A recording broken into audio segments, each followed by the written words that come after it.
오늘 여러분과 함께 복음은 나를 어떻게 변화시키는가 라고 하는 제목으로 함께 말씀을 나누려고 합니다. 우리는 신앙생활을 하면서 늘 한 가지 질문 앞에 서곤 합니다. 내가 얼마나 변했는가 라고 하는 질문입니다.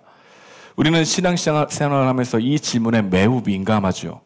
그리고 이 질문과 함께 자연스럽게 예전의 내 모습을 떠올리기도 합니다. 수련회에서 기도하며 흘리던 눈물, 말씀을 붙잡고 가슴 뜨거웠던 순간들, 새벽을 깨우며 찬송하던 그 시절을 지금 나와 나란히 놓고 비교하게 되는 것입니다. 그리고 깨닫습니다. 지금은 그만큼 뜨겁지 않다는 것을 말이죠. 그 순간 마음이 주저앉습니다. 어디서 다시 시작해야 할지 막막해하는 경험들이 우리 모두가 있다는 것입니다. 그러다가 답을 찾지 못한 채 신앙생활은 뒷전이 되기도 합니다. 눈앞의 문제와 바쁜 일정만이 우리의 우선순위가 되기도 한다는 것이죠. 그러다 어느 순간 스스로 이렇게 말합니다. 이건 내가 어쩔 수 없는 문제야. 맞는 이야기지만 씁쓸한 마음이 우리 마음에 조용히 스며들기도 한다는 것이죠. 어떤 분들은 이런 생각이 싫어서 변화되는 모습을 선한 일에서 신앙의 정체성을 찾으려고 합니다. 가난한 이웃을 돌보고 정의와 공의를 외칩니다. 그 모습은 참 귀하죠. 하지만 언제부턴가 그 열심이 나의 의가 되어버리기도 한다는 것입니다.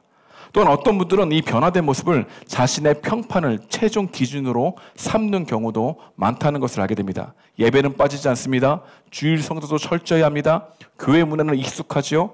봉사 스케줄은 빈틈이 없습니다. 그러나 정작 주님과의 대화는 텅 비어 있는 것이죠. 주님, 오늘 저에게 무슨 말을 하셨습니까? 라고 이 질문 앞에 서게 되면 내 연약함이 드러날까 봐 두려워 침묵하는 사람들도 있다는 것입니다. 행사 준비는 능숙하지만 주님 앞에 홀로 서는 일은 서투다는 것이죠. 겉으로는 열심히 있지만 내면은 주님과의 교제가 없습니다. 주일 자리 예배는 채우지만 평일에는 신앙의 절전 모드로 전환되는 그런 모습을 가진 사람들도 있다는 것입니다. 여러분, 이것은요 단지 남의 이야기가 아닙니다. 우리 모두가 빠지기 쉬운 모습이라는 거죠. 그리고 우리는 알 수 있습니다. 그리고 우리는 마음껏에 느낍니다. 뜨거운 감정, 선한 행위, 사람의 평판, 오래된 습관, 그 어떤 것도 우리 신앙생활에 진짜 토대가 될 수 없다는 것을 우리는 모두 알고 있다는 것입니다. 그러나 실제로 우리는 어느 순간 복음이 아닌 자꾸 다른 것을 나의 기초로 삼으려고 하는 것으로 볼 수 있죠. 그리고 그것으로 나의 변화되는 모습을 확인하고 싶어하는 모습이 있다는 것, 우리 모두가 인정될 수밖에 없는 모습이라는 거죠. 왜 우리는 그토록 이 변화에 대해서 민감할까요? 우리는 본능적으로 내가 괜찮다는 증거를 찾습니다. 그래서 변화된 모습, 성실함, 선한 행위를 보면서 스스로 위로하려고 하는 것이죠. 이것은 자기 의뢰에 기다리려고 하는 우리의 본능과도 같다는 겁니다. 또 우리는 변화된 모습에서 안심하고 싶어 합니다. 내가 정말 구원받은 자녀인가? 이런 질문에 항상 의심이 드는 우리들의 모습이 있죠. 그래서 언제나 확인하고 싶어 합니다. 그러다 보니까 자기 변화에만 몰입하죠. 그리스도의 풍성하신 은혜를 잊어버리는 경험도 많다는 것을 알게 되는 것이죠. 반면에 변화되고자 하는 열망에는 하나님의 영광스러운 형상에 대한 갈망이라고 하는 좋은 증거도 있습니다. 이러한 다양한 모습 속에 우리는 변화에 대한 모습을 갈망하는 우리들을 만나게 되는 것입니다. 그렇다면 진짜 변화는 어디서 시작할까요? 우리의 변화는 내가 더 나아져야지라고 하는 의지와 결심에서 오지 않는다는 것입니다. 복음은 더 나아져야 된다라고 이야기하지 않는다는 것이죠. 데살로니가 교회는 여기에 대한 분명한 증거를 보여줍니다. 먼저 바울은 그들의 변화를 이렇게 설명하고 있습니다. 우리 5절인데요. 5절 말씀이 중요합니다. 우리 함께 읽어보도록 하겠습니다. 시작! 우리의 복음이 말로만 이른 것이 아니라 능력과 성령과 큰 확신으로 된 것이라. 여러분, 변화는 어디서부터 온다고 합니까? 변화는 위로부터, 복음으로부터, 성령으로부터 온다고 말씀하고 있다는 겁니다.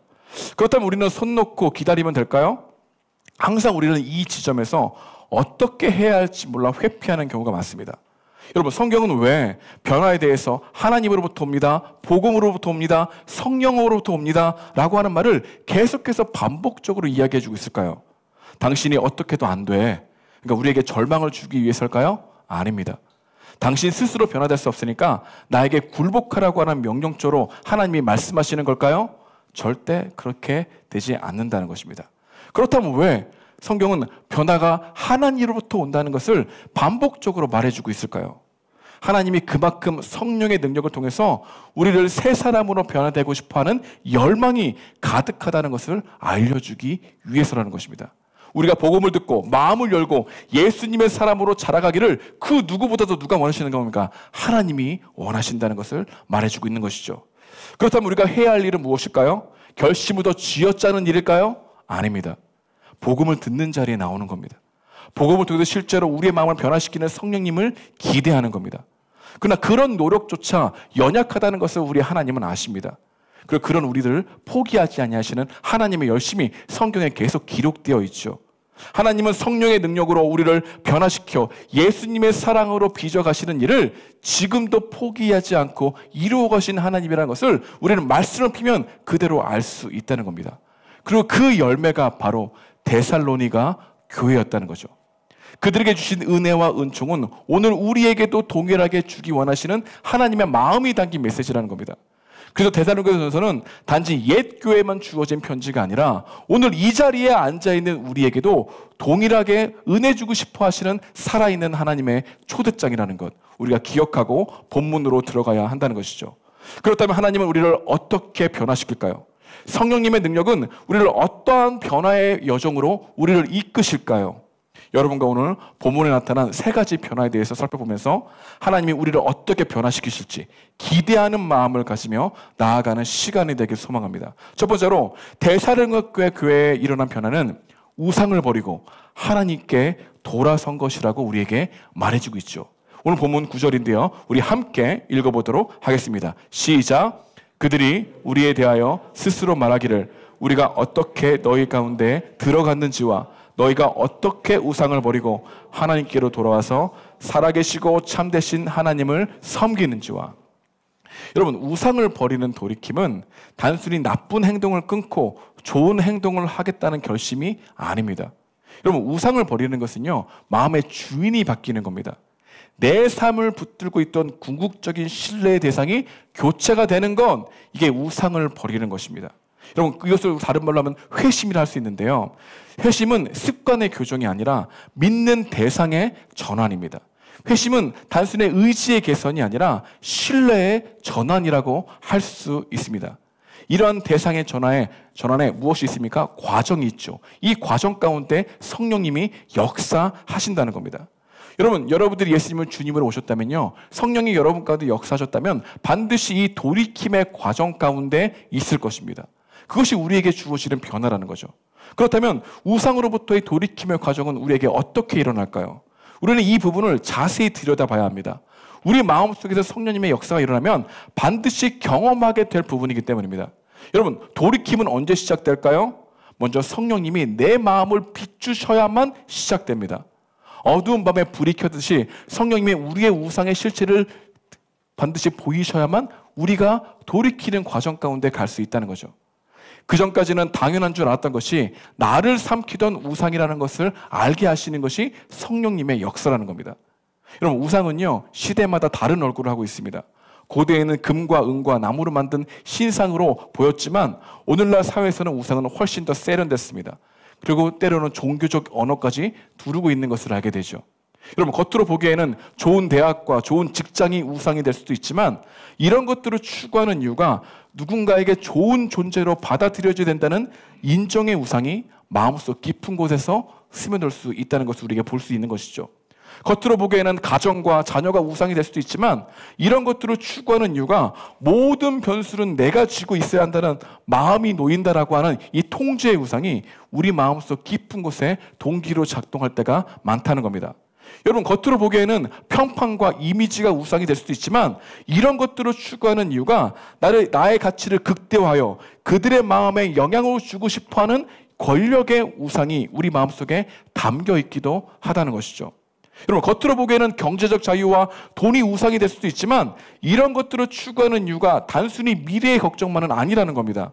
그 속에는 조금이라도 힘들면 안 돼, 불편하면 내 인생은 잘못된 거야 라고 하는 이 안락의 우상이 마음속 깊은 곳에 동기로 작동하고 있다는 것을 알게 됩니다. 그래서 작은 불편에도 매우 쉽게 짜증이 내죠. 조금만 부담이 와도 이건 내 길이 아니야, 빨리 도망치고 싶어하는 마음이 우리 마음 가운데 가득하게 됩니다. 여러분, 그런 이러한 우상들은 반드시 우리의 감정을 건드립니다. 최근 여러분의 마음에 가장 흔드는 감정이 무엇이었습니까? 그 감정 뒤에는 빼앗길까 봐 두려워했던 무엇이 있다는 겁니다. 여러분, 잠들기 전, 샤워하기 전 무의식적으로 여러분 생각에서 반복 재생되고 있는 상상은 무엇입니까? 이것 없으면 나는 무너진다. 이것이 바로 우상이고, 이 우상을 성령님의 능력으로 말미암아 우리 마음 가운데 비춰주실 때 우리의 삶은 변화의 시작점에 있다는 것을 알게 되는 것이죠. 그런데 여러분, 반드시 비춰주기만 하지는 않습니다. 비춰주심에도 동시에 내가 우상으로 섬겼던 것에 대한 재평가가 우리 마음속에서 일어납니다. 다시 말하면 내가 궁극적으로 여기는 것들이 나에게 평안과 행복과 기쁨을 지속적으로 주지 않는구나라고 하는 깨달음이 성령의 빛을 통해서 온다는 겁니다. 그것을 가지면 지속적으로 편안할 줄 알았는데 잠시였다는 것에 화들짝 놀라게 됩니다. 여러분, 내가 원하는 소원이 이루어졌는데 여전히 불안한 것을 보고 실망합니다. 미래가 걱정이 되는 것을 보고 마음 가운데 괴로워합니다. 더 많은 스트레스가 쌓이는구나 라고 하는 생각이 들어오자 마음 가운데 허무해집니다. 내가 이것을 가지면 만족할 줄 아는데 내 안에 만족감이 없네? 여러분, 이러한 우상에 대한 재평가가 우리 마음 가운데 일어나게 된다는 겁니다. 그러면서 마음에 이런 고백이 일어나게 됩니다. 이것이 나를 살리는 게 아니구나. 이게 내 행복의 근원이 아니구나. 이것은 잠시 약속했지만 결국 나를 더 목마르게 했구나 깨닫게 됩니다. 성령께서 이 마음을 우리 가운데 비춰주셔야만 우리는 돌이키고자 하는 마음이 생긴다는 것이죠. 이러한 마음이 우리 가운데 주어지는 게 성령의 역사라는 겁니다. 그리고 반드시 새로운 주인께로 눈을 들게 됩니다. 그 새로운 주인이 누구입니까? 예수 그리스도입니다. 신뢰의 방향이 바뀌는 것이죠. 그렇다면 여러분, 어떻게 우상에서 예수님께로 신뢰의 방향이 바뀌게 될까요? 내가 믿는 우상과 그리고 참되신 예수님을 같은 선상에 두게 되는 역사가 일어나게 됩니다. 그러면서 성령님은 우리 마음속에 직관적으로 우상의 요구와 예수님의 복음을 나란히 보게 합니다. 더 증명해야 한다고 다그치는 이 자신의 상한 마음에 아무 증명하지 않아도 우리를 전적으로 사랑하시는 예수님의 관계를 비춰줍니다. 이게 성령의 역사예요. 이것을 더 가져야 안전하다고 믿었지만 여전히 불안한 마음에 자신의 죽음으로 내 안전을 이미 보증하신 그분이 예수님밖에 없구나라는 것을 깨닫게 하시는 성령의 역사가 우리 마음 가운데 일어나게 한다는 것입니다. 여러분, 참된 안식이 소요에 있다고 생각했지만 여전히 만족이 없는 우리 마음 가운데 자신을 내어주시고 이미 준비한 안식으로 우리를 불러들이시는 예수님이 사랑스러워하시게 되는 감정을 우리 마음 가운데 느끼게 하심으로 우리 마음의 주인을 주님으로 모시게 하는 역사가 일어나게 됩니다. 그때 우리는 이렇게 고백하게 되죠. 예수님, 이제 내 인생에 당신만이 생명의 주인입니다. 저의 불안과 불만족은 당신이 아닌 것들로 붙은 데서 나왔군요. 이제는 예수님이 저의 만족과 평안의 근원이 되십니다라고 하는 고백을 누가 하게 하십니까? 성령님이 반드시 하게 하신다는 겁니다. 여러분, 그 고백이 연약할지라도, 비록 흔들리는 음성의 고백일지라도 성령님은 그 고백을 붙드시고 우리를 새로운 삶으로 이끌어 가시는 것, 이 회심을 우리 가운데 반드시 경험하게 하시는 변화로 우리가 느끼게 하신다는 겁니다. 여러분, 그렇습니다. 성령의 능력은 반드시 예수님께 돌아가게 하는 회심이 있게 하는 거죠. 여러분, 회심은 뭐라고요? 내가 더 결심하는 게 아니라고요. 내 마음의 주인이 바뀌는 사건이라는 겁니다. 그래서 예수님에 대한 새로운 갈망이 생겨납니다. 여러분, 관계가 새로워졌기 때문이죠. 여러분, 제가 아내와 결혼했습니다. 그러면 아내와 결혼하면서 인격적인 관계를 맺죠? 그러면 아내의 일이 나의 일이 됩니다. 아내의 관계가 나의 관계로 오게 돼요. 마치 이런 것처럼 예수님과 인격적인 관계를 맺었습니다. 그럼 예수님의 일이 내 일이 됩니다. 예수님이 가슴 아파하는 일이 내 마음에 가슴 아프게 느껴집니다. 인격적인 관계가 생겼기 때문이죠. 그래서 우리의 삶의 리듬이 달라집니다. 예배의 말씀이 먼저가 돼요. 왜냐하면 그분과 관계가 중요해졌기 때문입니다. 말이 달라집니다. 말을 함부로 하지 않습니다. 못되게 말하지 않아요. 감사와 소망의 은혜를 강구하는 언어가 나옵니다. 왜요? 성령의 능력을 통해서 주어지는 은혜가 우리 가운데 있기 때문입니다. 여러분, 이러한 변화가 여러분들에게 있으십니까? 반드시 우리 주님은 성령의 능력을 통해서 데살로니가 교회의 사람들을 변화시키는 것처럼 우상을 버리고 예수를 주님으로 모시게 되는 이 과정과 여정으로 우리를 이끄신다는 것을 우리에게 말해주고 있다는 겁니다. 두 번째로 데살로니가 교회에 일어난 변화는 무엇일까요? 여러분, 고난 속에서 삶에 대한 해석이 변하게 되는 것을 경험함으로 변화가 일어나고 있구나라는 것을 알아차렸다는 것입니다. 여러분, 성도의 변화는요, 평소에 잘 보이지 않습니다. 고난이 오면 주님께로 향합니다. 이것이 복음에 주는 변화이기도 합니다. 성령님은 고난 속에서 하나님의 마음을 알게 하여 기쁨을 빼앗기지 않게 하는 경험을 통해서 내가 주님의 사람이구나라는 것을 알게 하신다는 겁니다. 오늘 보면 6절인데요. 우리 6절도 함께 읽어보도록 하겠습니다. 6절인데요. 없습니까? 네, 그럼 주보에 나와 있는데 주보에 나와 있는 걸로 함께 읽어보겠습니다. 시작. 또 너희는 많은 환난 가운데서 성령의 기쁨으로 말씀을 받아 우리와 주를 본받는 자가 되었으니. 여러분, 데살로니가 교회 성도들은요, 많은 고난이 있었습니다. 예수를 따른다는 이유로 사회에서 배척을 당했고 가족에게 버림을 당하기도 했습니다. 경제적 기회를 잃어버렸어요. 정치적 위험까지 감수해야 했습니다. 그런데 그들의 성령의 능력으로 말미암아 많은 환난 가운데 말씀을 기쁨으로 받았다고 얘기하고 있습니다. 고난이 사라진 게 아니죠. 복음은 고난을 제거하지 않습니다. 복음은 고난을 새롭게 해석하게 합니다. 여러분, 이것이 여러분의 신앙생활의 신비이죠. 이걸 경험하게 되는 것이죠. 누구나 고난 앞에서는 당황합니다. 예상하지 못한 병, 관계의 깨짐, 여러분, 직장에서의 불이익, 경제적 어려움이 닥치면 마음속에 이런 질문이 생겨납니다. 하나님, 왜 제게 이런 일이 일어나야 합니까? 고난은 늘 불청객처럼 찾아와 우리의 삶을 흔든다는 것이죠. 세상은 고난을 두 가지 방식으로 해석합니다. 하나는 회피적인 해석입니다. 고난이 불행하니 피해야 한다. 고난을 줄여야 돼. 이런 생각으로 열심을 가지고 살죠. 다른 하나는 운명적인 해석입니다. 어쩔 수 없어. 그냥 견뎌야 돼. 라고 하는 해석을 가지고 살아가는 것이죠. 여러분, 이런 해석은 우리의 마음을 더욱더 무겁게 합니다. 회피하면 두려움이 커지고 체념하면 마음이 메말라가게 되는 거죠. 그런데 성경은 전혀 다른 제3의 길을 보여준다는 겁니다. 성령님께서 고난 속에서 주어주는 것은 억지 웃음이 아니라 기쁨이라고 말하고 있는데, 이 기쁨은 단순히 기분 좋다라고 하는 감정이 아닙니다. 여러분, 마음에 고난이 있는데 웃으면 그것은 허한 것이 기쁨이 아니죠. 이 기쁨은 어디서부터 오는 기쁨이냐면 내가 상황보다 크신 예수님 안에 있다고 하는 깊은 내면의 울림 가운데 있는 기쁨이라고 이야기하고 있는 것이죠. 여러분, 성령님은 고난 가운데 예수님이 어떤 분이신지를 깨닫게 합니다. 이게 중요해요. 평소에는 잘 보이지 않다가 고난이 있을 때 예수님께로 돌아가게 되는 열심이 하나님으로부터 주어진다는 겁니다. 여러분, 고난이 오면 우리는 본능적으로 하나님이 날 멀리 하시는 것이 아닐까라고 하는 해석을 하게 되죠. 그런데 성령님께서는 고난 가운데, 우리 마음 가운데 십자가를 생각하게 합니다. 예수님이 십자가로 걸어가셨다는 사실 자체가 내가 어떤 상태이든 단 한 번도 주님과 멀어진 적이 없다는 확신을 십자가의 말씀이 이해되고 깨닫게 됨으로 말미암아 내 마음에 깊은 확신을 주는 경험을 우리 가운데 하게 하시겠다는 겁니다. 이미 자신을 내어주신 예수님이 오늘 우리의 눈물 앞에서 우리를 버리실 리가 없다라고 하는 확신이 우리 마음 가운데 샘솟게 되는 변화가 우리 마음 가운데 일어나게 하시는 일들을 우리가 확신할 수 있게 된다는 것이죠. 그래서 여러분, 고난 속에서도 주님을 찬양할 수 있는 힘이 생긴다는 겁니다. 그럴 때 우리는 내 마음 가운데 주님이 주신 은혜의 변화가 있구나라고 하는 것을 경험할 수 있다는 겁니다. 그래서 여러분, 고난 속에서도 예수님을 신뢰할 수 있고 그 신뢰하면서 인내와 기다릴 수 있는 것은 우리의 힘으로 되는 게 아닙니다. 성령의 능력을 통해서 우리에게 주어진 은혜와 은총이라는 것이죠. 여러분, 인내란 무엇입니까? 여러분, 인내는 단순히 참고 견디고 그 마음 가운데 체념하는 것이 인내가 아닙니다. 여러분, 인내는 버티기가 아니라 하나님 읽기입니다. 고난을 내 힘으로 해석하지 않고 하나님께서 이 상황 속에서 나를 어떻게 빚어가고 계신가 라고 하는 생각 속에서 능동적으로 나의 삶을 해석하려고 하는 이런 관점이 생겨지는 것, 이게 변화된 사람의 생겨지게 되는 은혜라는 것이죠. 이게 복음은 단순히 고난을 불행으로 생각하는 쪽으로 흘러가지 않게 한다는 겁니다. 여러분, 이것이 우리 마음 가운데 일어납니다.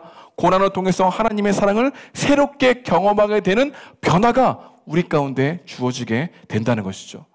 마지막 세 번째로, 데살로니가 교회에 일어난 변화가 무엇일까요? 이게 가장 중요한데요. 여러분, 성령님은요, 그들의 삶 속에서 예수님을 계속 소망하도록 변화시켰다는 겁니다. 오늘 10절 말씀인데요, 우리 함께 읽어보도록 하겠습니다. 시작. 또 죽은 자 가운데서 다시 살리신 그의 아들이 하늘로부터 강림하실 것을 너희가 어떻게 기다리는지를 말하니 이는 장래의 노하심에서 우리를 건지시는 예수시니라. 아멘. 우리가 예수님을 믿고 지속적으로 그리고 반복적으로 우리 내면 안에 새겨지는 은혜가 있다면 예수님이 나의 삶의 소망이 되신다는 말씀이 믿어지게 되는 변화가 일어난다고 합니다. 여러분, 이것이 가장 중요한 변화예요. 예수님이 소망이 되는 변화. 여러분, 세상은 늘 말합니다. 잘 될 거야 라고 말이죠. 그러나 그 낙관은 근거가 빈약해요. 여러분, 사람들이 말하는 잘 된다는 것은 언제나 조건이 담겨 있습니다. 취업이 되면 괜찮고, 건강이 회복되면 평안하고, 관계가 풀리면 행복하다고 생각합니다. 그러나 이 조건에는 언제나 흔들립니다. 이 조건들은 내 힘으로 조절할 수 있는 게 아니죠. 합격이 늦어지면 낙심하고, 건강이 악화되면 두려워지고, 관계가 틀어지면 무너져 버립니다. 그래서 세상에 주는 낙관은 결국 결과에 달린 불완전한 희망일 뿐이라는 겁니다. 그래서 세상의 이 소망은 늘 변수가 많고 불확실한 약속이에요. 근데 복음의 소망은 불확실한 약속이 아닙니다. 여러분, 복음의 소망은 될 수도 있고 안 될 수도 있는 불확실성이 복음에는 없습니다. 여러분, 복음에는 무엇이 없다고요? 될 수도 있고 안 될 수도 있고 있는 불확실성이 없다고요.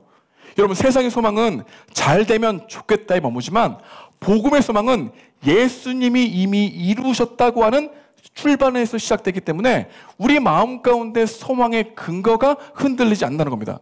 여러분, 예수님이 우리를 위해서 무엇을 이루셨습니까? 예수님이 우리의 자격과 조건이 되셨죠. 우리의 행실로 판단과 정죄를 받지 않도록 예수님이 친히 십자가에서 판단과 정죄를 받으심으로 하나님의 자녀라고 하는 확실한 보증이 되셨죠.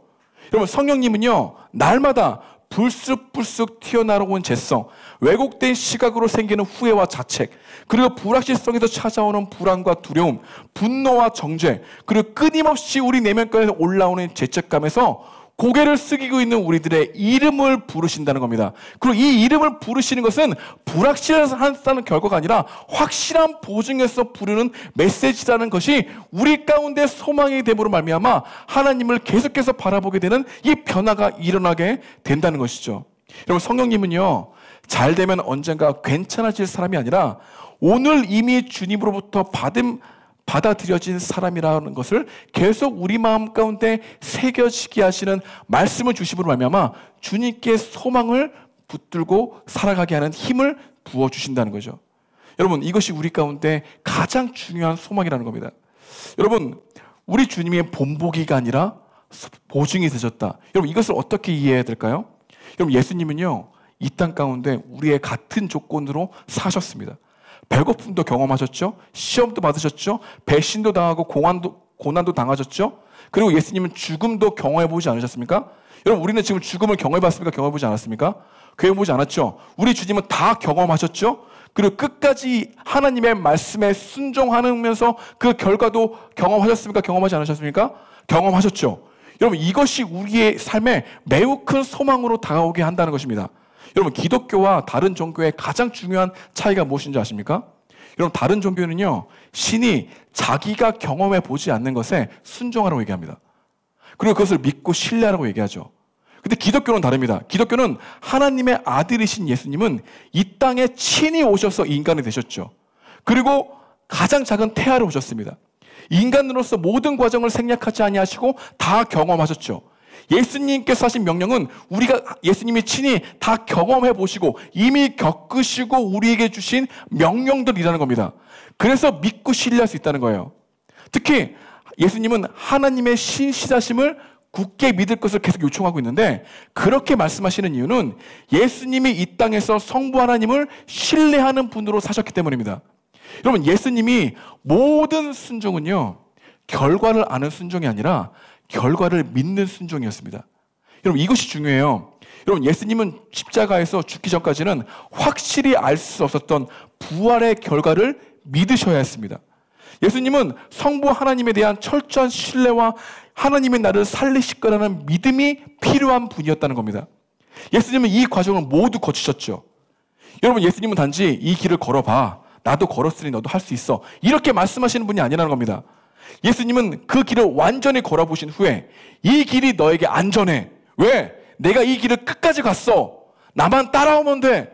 이 확신을 보증으로 주님이 우리 가운데 이루셨기 때문에 이게 우리 삶 가운데 소망으로 된다는 것을 성경은 말하고 있다는 거예요. 여러분 좀 어렵지만 예를 들어 보겠습니다. 우리가 누군가가 불안을 경험합니다. 시험 발표를 기다리고 있어요. 기다릴 때 얼마나 불안합니까?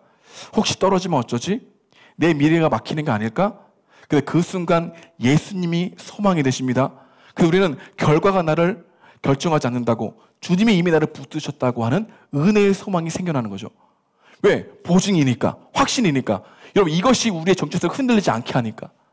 또 한 가지 예를 들어보겠습니다. 건강검진이 지금 검사를 받고 결과를 기다릴 때 사람들은 두려워합니다. 혹시 나쁜 결과가 나면 어떡하지? 내 인생 이제 끝나는 거 아니야? 그러나 그 순간에 주님이 우리에게 소망이 됩니다. 건강이 내 안전이 아니다. 주님이 이미 사망의 권세를 이기셨다라고 하는 소망이 생겨나는 게 되는 거죠. 이게 우리 가운데 보증으로 주어졌다는 겁니다.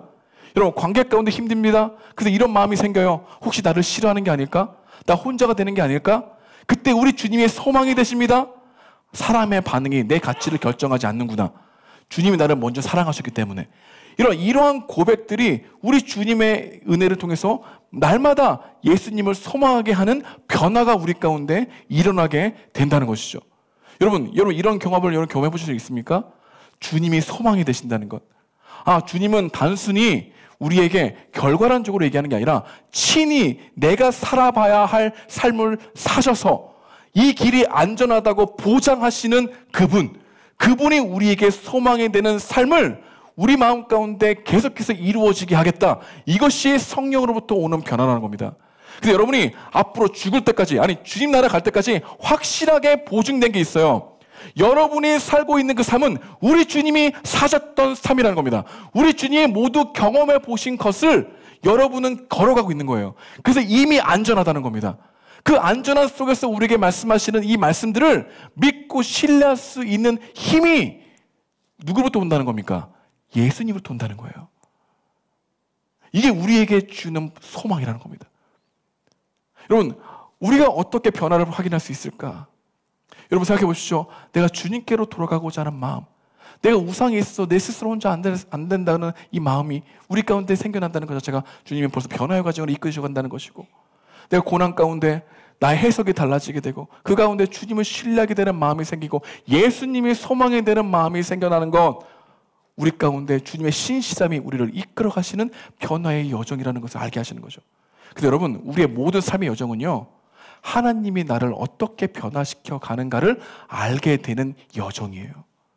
그래서 단순히 지금 내가 과거의 어떤 감정에 있어서 내가 변화됐나 변화되지 않는다를 생각하는 게 아니라, 여러분, 주님은 지금도 여러분의 삶을 변화시켜 갑니다. 예수님을 소망하게 합니다. 고난의 해석을 선하신 하나님께서 나의 삶을 주관하신다고 해석하게 하죠. 그리고 우리가 그토록 갈구해 있었던 이 우상을 재평가하면서 예수님만이 채워줄 수 있는 것을 다른 것으로 여기려고나라고 하는 마음을 깨닫게 하는 변화로 우리의 삶을 끊임없이 붙들고 가시는 그 하나님의 열심이 우리 삶 가운데 이루어지는 것, 이게 우리가 죽도록 주님 앞에 나갈 때까지 계속해서 변화되는 여정이라는 거죠. 이 여정을 소망하고 갈망하라는 겁니다. 왜냐하면 이 여정은 이미 주어진 보증이기 때문입니다. 이 보증을 믿습니까? 이 주님의 선하심을 믿습니까? 예수님께로 나오십시오. 그분이 여러분들을 이 길로 이끌어 가시기로 작정하시고 소망하시고 우리보다 더 성령의 능력을 부어주시기 원하는 하나님이 열심히 여러분의 삶 가운데 이미 이루어지고 있다는 것, 아직 완성이 되지 않았지만 그 길로 걸어가고 있다는 것을 다시 한번 확신하고, 이번 한 주간도 여러분이 그 마음과 생각을 지키는 것이 여러분이 가지고 있는 어떠한 이상과 여러분이 가지고 있는 어떠한 이데올로기가 아니라 주님이 주시는 말씀이 여러분의 중심이 되어 삶을 하루하루 그 주님이 주시는 은혜와 평안을 누리며 예수님이 소망이 되어 걸어가는 여러분과 제가 되길 주님의 이름으로 축복드립니다.